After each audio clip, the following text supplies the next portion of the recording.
मी स्नेहाच Annapurna kitchen या चॅनेलवर तुमचं सगळ्यांचं खूप खूप मनापासून स्वागत। उपवासाचं तेच खाऊन कंटाळा आला असेल आणि नेहमीच्या पदार्थांना एक नवा ट्विस्ट द्यायचा असेल तर ही रेसिपी मी तुमच्यासाठी घेऊन आली आहे, उपवासाचा पिझ्झा। चला तर मग वेळ न घालवता रेसिपीला सुरुवात करूयात।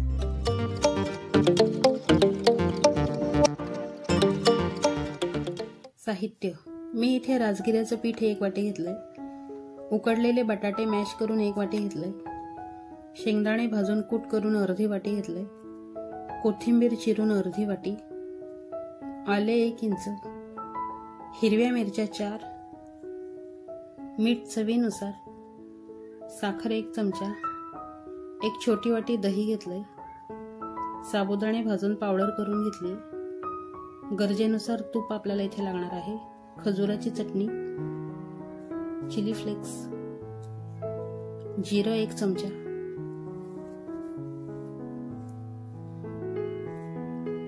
एका प्लेटमध्ये राजगिऱ्याचं पीठ घेऊया।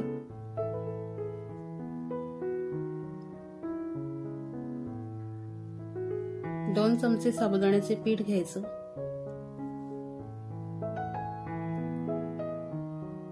चवीपुरतं मीठ घालायचं, साखर 1 चमचा,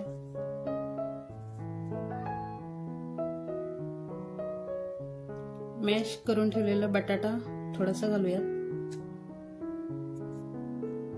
तूप 1 चमचा। आता हे सगळं मिक्स करून थोडं पाणी घालून मळून घ्यायचं। पिझ्झा बेस लाटता येईल असं घट्टसर पीठ मळून गोळा बनवून घ्यायचा।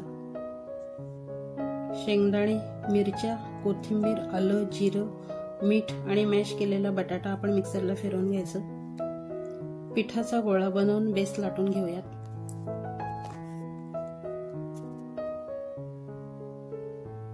तव्याला तूप लावून बेस भाजून घेऊयात।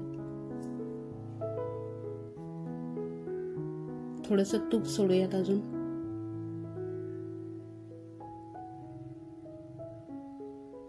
हे बघा, छान बेस तयार झालाय। आता थंड करून घेऊयात। खजुराची चटणी लावून घेऊयात।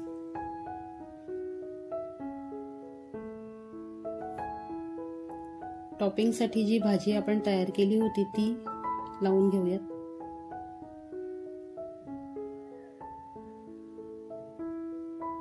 Chilli flakes घालूयात।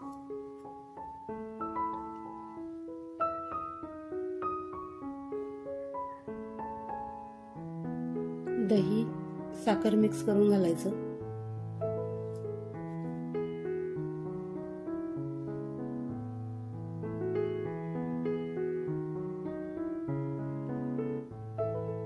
बटाट्याचा किस कुरकुरीत तळून मी घेतला होता। तुम्हाला हवं असेल तर तुम्ही बटाट्याचा चिवडा घालू शकता। आता हे तव्यावर साधारण गरम करून घेऊयात, म्हणजे उपवासाचा गरम गरम पिझ्झा खायला खूपच छान लागतो। उपवासात सुद्धा काहीतरी वेगळं आणि टेस्टी खायचं असेल तर आजची ही रेसिपी तुमच्यासाठी परफेक्ट आहे। आवडल्यास लाईक, शेअर, सबस्क्राईब करा। बेल आयकॉन प्रेस करायला विसरू नका, म्हणजे माझ्या नवीन व्हिडिओचे नोटिफिकेशन तुम्हाला सगळ्यात आधी येतील। चला तर मग लवकरच भेटू अशाच एका छानशा रेसिपी सोबत। तोपर्यंत धन्यवाद।